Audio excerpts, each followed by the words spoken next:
What's up, everybody? Today on Throwback Thursday, we're going to be talking about how Cale Yarborough might be the most underrated NASCAR champion of all time. Coming up next. Okay, so I kind of had to dig back for this one. I don't really remember Cale Yarborough racing. There's like a vague memory of Hardy's car, which Hardy's, that's Carl's Jr. if you're on the West Coast. But if you're on the West Coast, you should eat an In-N-Out burger because it's infinitely better. Controversial, I know, but apparently that's what we do here. William Caleb Yarborough. Caleb, that's where Cale came from. Who knew? Born March 27th, 1939 in Timminsville, South Carolina. Almost wasn't a race car driver. Played 3 or 4 years of semi-pro football and got a walk-on with the Washington Redskins, or Washington football team, I guess as they're called now. And it was only after that he became a race car driver. Now, I said underrated, but you think a guy who was a 3-time champion, 84 wins, 6th on the all-time win list, 8th on the all-time winning percentage list, and a 4-time Daytona 500 champion, 5-time Southern 500 champion, which is not only a crown jewel, but his home race, so that's a pretty cool stat. You wouldn't think a guy like that would be underrated. However, when you talk about greatest drivers of all time, people always throw out Dale, Richard, and now, more recently, younger generation throws out Jimmy Johnson. And those are the big three that get talked about. Jeff Gordon gets thrown in that mix. Occasionally, you will see Darrell Waltrip thrown in that mix. But you never, hardly ever, hear anybody say Cale Yarborough. And I think part of that reason is he only ran 8 full seasons. And even though he ran partial seasons, he was still winning races in those partial seasons. So people never think about, oh, he only ran 8 full seasons. But what he accomplished in that time frame is nothing short of amazing. So in those 8 full seasons, he won the championship 3 times in a row, actually.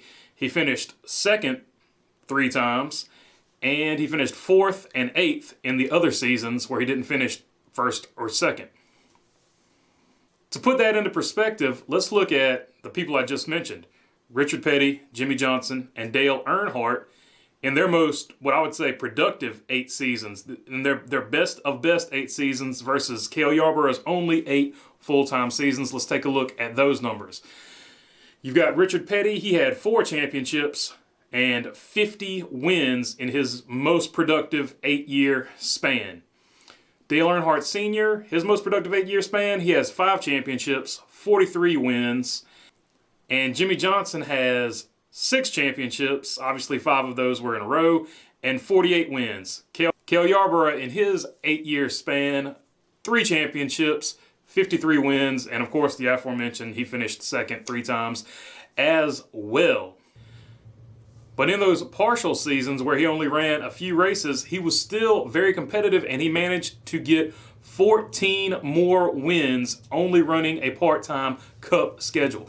To put that into perspective, the only guy who I can remember off the top of my head who ever ran a partial schedule and got wins, and I'm sure somebody's going to bust my butt and give me like 3 or 4 people that have done this since then, but Mark Martin is the only guy who I can think of that ran a partial season and got wins. He did it for Junior Motorsports, and not Junior Motorsports, he did it for DEI, and he did it for Rick Kendrick Racing. And if you remember a few of those seasons, he was really close to having the points lead, and I was always like, man, you're right there in the points, dude. You got to keep on going.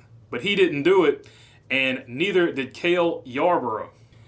Now, why he retired or went to a partial schedule, I don't know. But before he went to the partial schedule, he had a 26% win rate, which would have put him number 1 or number 2 in the all-time winning percentage rate of NASCAR drivers. So in his 8 full seasons, at the peak of his powers, he was the number 1 winning percentage driver of all time. That is a stat that often gets overlooked.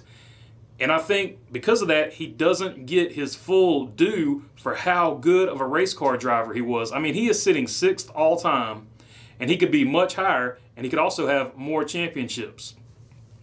And here's why.